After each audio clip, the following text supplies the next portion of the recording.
Very, very resilient person. And I don't, he's one of the hardest people possible to break.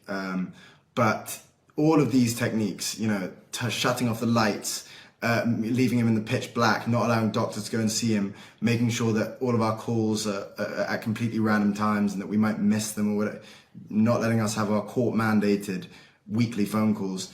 All of this is tactics to try and break him.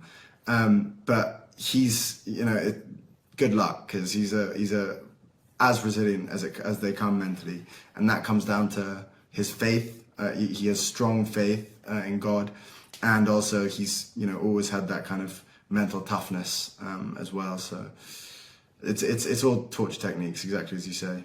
Another thing, wasn't he offered, because he did an essay not long ago on Time magazine, and he talked about being offered the option or a deal that included house arrest, and he rejected that deal. And I think he had demands. I think he wanted some other people related to his family or members of his political party. Maybe Sulaiman, can you give me a bit more context on that deal? And kind of him rejecting that deal is another indicator of his resilience. So I think that's mainly to do with the fact that there are many of his supporters and his party members and family members who are in prison currently in similar conditions to him. So, and he's very, very principled, and he wouldn't, on their behalf, I think that definitely would have played a part. He wouldn't want to kind of, he'd want to be aligned with them. He's always been kind of very principled, and I don't think he'd go against his principles very on a whim.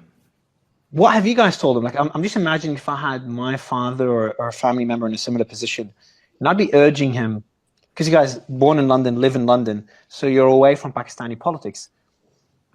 And if I was in your position, I would be convincing my father to do whatever it takes just to get out of jail and just to have his freedom again.